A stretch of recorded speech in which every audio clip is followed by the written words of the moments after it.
Hello and welcome to session ARC 205. This is Automating Security the AWS Well-Architected Way with WeInvest. My name's Tim Robinson. I'm a well-architected geo-solutions architect covering Asia. It's my great pleasure to be presenting with you here today with Ilango Balasamy, CTO of WeInvest. Let's go through the agenda for today's session. So, the areas we want to cover for today, we want to run through an overview of the AWS Well-Architected Framework. Then we're going to move on to the design principles for the security pillar. Then we're going to hand over to Ilango, who's going to take you through WeInvest as a company overview, and then talk through some of the automation design patterns at WeInvest that have added great business value to his organization. And then finally, we'll come back to myself and we'll talk through some labs and session resources that we prepared for you for today's presentation. So let's get going. We'll start with the well-architected framework and talk through how it's structured. The well-architected framework is split into three distinct verticals: pillars, design principles, and questions. The 5 pillars we'll come on to a little bit later and discuss those in detail. Each of those pillars has a number of design principles associated with them. These design principles represent areas that we feel all workloads should have present within them in order to be well architected. So how do we understand if those design principles are really being met? And the answer is that we run an interactive session with our customers to ask a number of questions, and through deep diving on each of these questions, we're able to ascertain if the design principles are being met. So let's take a look at those pillars in detail. To start with, we have operational excellence, which includes the ability to support development and run workloads effectively, gain insight into their operation, and continuously improve supporting processes and procedures to deliver business value. After operational excellence, we move to security. So the security pillar includes the ability to protect data, systems, and assets to take advantage of cloud technology to really work to improve your security. After that, reliability. The reliability pillar encompasses the ability of a workload to perform its intended function correctly and consistently when it's expected to. This includes the ability to operate and test the workload throughout the entirety of its life cycle. After that, we move to performance. So the performance efficiency pillar covers how a customer uses computing resources efficiently to meet system requirements and to maintain that efficiency as demand changes and technologies evolve. And finally, cost. So the cost optimization pillar focuses on how to run systems to deliver business value at the lowest possible price point. So we talked earlier about design principles, and I mentioned that each architecture should work to ensure that the design principles within each pillar are met. So let's do a deep dive on the design principles associated with the security pillar. To start with, we have implementation of a strong identity foundation. So this covers the principle of least privilege and enforcing separation of duties with appropriate authorization for each interaction with your AWS resources. We cover centralizing identity management and aim to eliminate reliance on long-term static credentials. Next is traceability. So this covers monitoring, alerting, and audit actions and changes to your environment in real time. Integrating log and metric collections with systems to automatically investigate and take action where appropriate. Next is applying security at all layers. So we work with customers to apply a defense in-depth approach with multiple security controls. Apply this to all layers, for example, the edge of network, VPC, load balancing, every instance and compute service, operating system, and application and code. Next, we move to automation of security best practices. Automating software-based security mechanisms improves your ability to securely scale more rapidly and cost-effectively. Creating secure architectures, including the implementation of controls that are defined and managed as code in version control templates. Next is protection of data in transit and at rest. So we work to classify your data into sensitivity levels and use mechanisms such as encryption, tokenization, and access control where appropriate. Next is keeping people away from data, using mechanisms and tools to reduce or eliminate the need for direct access or manual processing of data. This really reduces the risk of mishandling or modification and human error when handling sensitive data. And a common use case of this is the application of perhaps an API to act as an intermediary into a primary data source. And finally, preparing for security events. Prepare for an incident by having incident management and investigation policy and process that align to your organizational requirements. By running incident response simulations and using tools with automation to increase your speed for detection, we work with customers to ensure that they're adequately prepared for security events. So today's session is very much focused on the automation of security best practice and really how this can work inside organizations to improve operational efficiency and to maintain that high bar for security within each and every one of our customers' organizations. So I'm going to pass across to WeInvest now, and Elango will take you through the company overview and then into some of the security automation patterns that he's found valuable to his business. Elango, over to you. Thank you, Tim, for partnering with WeInvest and walking us through the framework. This reassured our security posture and got us to start thinking about the importance of automation and what it could bring to our business. We are a relatively small firm looking at a people perspective, so the use of automation allows us to increase our productivity and gain operational efficiency. Through the use of some of the recognized patterns that we'll be discussing today, we were able to increase our operational efficiency and also raise the bar from a security posture perspective. Before we dive into the patterns, we would set you some context about what we do at WeInvest. WeInvest is a fintech startup, and we build products and solutions on the wealth management space. We have three major product lines that caters to the Asia and Middle East market. We are a B2B2C product, and hence we work with financial institutions to offer wealth management solutions to its retail, mass affluent, and high net worth individuals. Our flagship product is Grow Wealth that helps retail investors to plan their financial goals and invest in theme-based products. Our next product, Advise Wealth, is geared towards relationship managers to perform financial planning and discuss exotic products with their high net worth individuals. The third and the most recent product that we released is Strat Wealth, which is a marketplace for investment themes. This is where ideas get converted to solid investment models. Our product is used by top-tier banks across 6 countries and has already served 40,000 customers. We have transacted in the tune of $150 million US.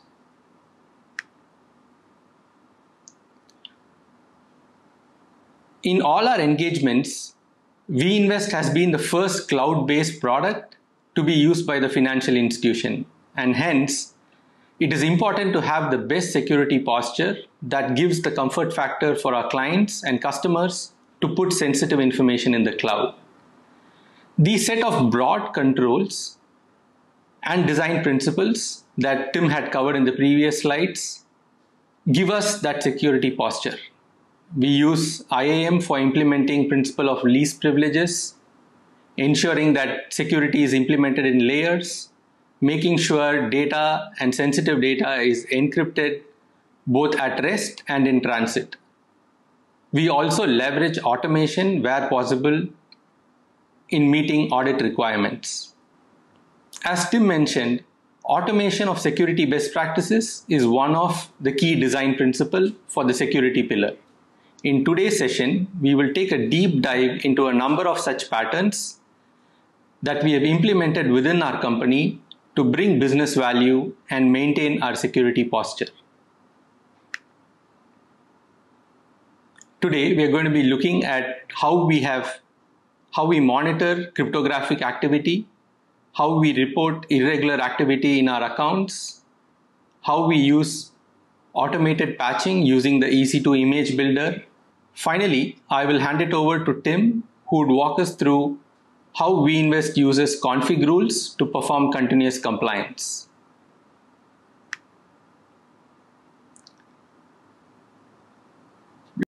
Into our first pattern. At WeInvest, a lot of our architecture involves the use of KMS to provide encryption for the data stored within the customer's environment. We want to be able to monitor KMS traffic as users are accessing their workloads. Excessive KMS use could be descriptive of a potential data exfiltration event.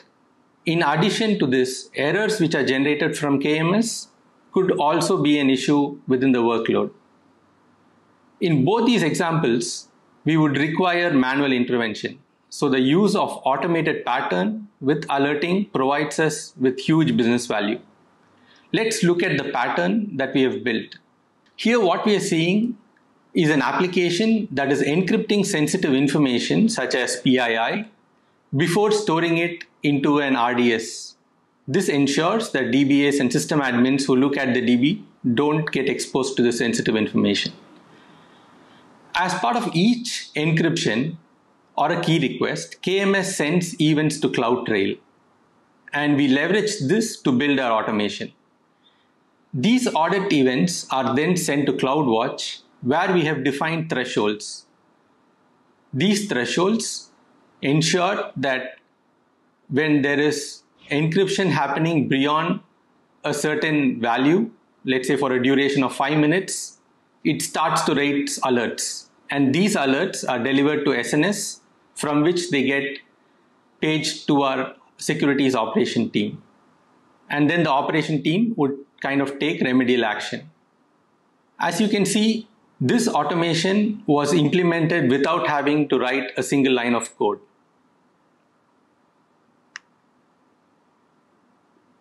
Moving on to the second pattern, as a financial service business, WeInvest is regularly audited for compliance against a number of official controls such as OSPAR, SOC 2, and so on.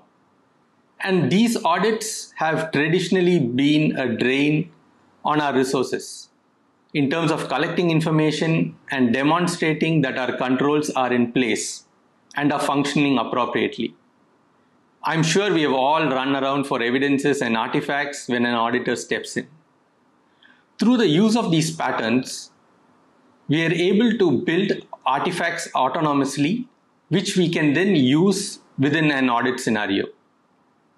As you can see from this pattern, we use Lambda function to poll for CloudTrail and role change events. A role change indicates that a person has elevated their access privileges. This function then narrows down to this time period and then collects a lot of artifacts and data and events that occurred during this time period, packages them into an artifact, PDFs it, and pushes it into our central collection system. Our central ticketing system then kickstarts a workflow that ensures that this activity is reviewed. As you can see that this pattern can actually be applied to multiple such audit controls. And this helped us reduce the time to prepare for an ad hoc audit. Let's move on to the third and the most complex pattern, which is also a very critical one. This involves how automation can be done for applying patches for critical security and audit control. Most firms work to patch their environment on a rotational schedule, which is either a monthly or a quarterly. This is traditionally time consuming and very disruptive to our organization. As patching forms a part of our audit requirement, we were keen to reduce the operational overhead while providing evidence to the auditor that we updated our environment with patches as and when they were available. This pattern focuses on automation of patching of our EC2 instances within the organization with no visible customer impact. This pattern has a set of distinct sections, which we'll discuss now. Firstly, we work to build a pipeline which consumes our existing AMI as an input and works to apply the most recent security patches on it. The result is a new machine image with the applied patches. This new machine image is then passed to CloudFormation, which will be responsible for updating the existing autoscaling group with the new image. CloudFormation is also responsible for updating the stack by building out a separate autoscaling group with the new machine image, ensuring that it's healthy before moving the load balancer traffic across to the new autoscaling group. Finally, we use System Manager to orchestrate the execution of the build pipeline and then update the CloudFormation stack. The result is an end-to-end automated image builder pattern which allows our instances to be patched in a blue-green style deployment. I'll now pass back to Tim, who will walk us through how we used config rules to ensure continuous compliance. He would also then walk us through how some of these patterns can be used by you and your teams through the use of well-architected labs. Our fourth design pattern involves the use of config rules to perform continuous compliance. So originally, WeInvest were working with config to ensure that access to their S3 environment was blocked to the public. They ran this in a continuous compliance manner to ensure that they had a continuous coverage over S3 access. They've since expanded to include the use of conformance packs. So conformance packs are available on GitHub and are able to be downloaded by customers to provide coverage across an entire pillar of the well-architected framework. We include a number of labs that demonstrate how to deploy and configure these conformance packs in your environment. And we hope that you can work with these packs together with config in the way that Elango has done inside WeInvest to bring large business value to your company and to provide that continuous compliance layer to your security posture. So we want to take you through some resources that we prepared for today's session. These are specifically aligned to security, well-architected, and aligned with what we've discussed in terms of patterns with WeInvest today. To start with, I encourage you to download the Well-Architected Framework white paper. This covers all of the pillars that we've mentioned earlier in today's session and gives you a full rundown of the Well-Architected Framework into each pillar and what we cover during the review. Next, I'd like you to go and check out Well-Architected Labs. We run a website which allows customers to step through individual patterns to build these out within their own environments. We've actually created a quest for you, which you'll be able to access from today. And this quest covers the individual patterns that Elango and I have been through earlier. Finally, check out the conformance pack documentation aligned with config to see how the conformance packs can help you to provide a continuous compliance posture for your organization. And finally, if you have an interest in well-architected and you'd like to engage a partner specifically to come and work with you to run a well-architected review and to provide a number of suggested remediations and build you a roadmap for the next 6 to 12 months, then please check out the Well-Architected Partner Program that will give you a list of partners in your geographical area. So all that's left for me and Elango is to say thank you very much for your time today. We hope you found the session very useful. Please check out the resources that we've provided, and we hope to see you soon. Thank you very much and have a good day.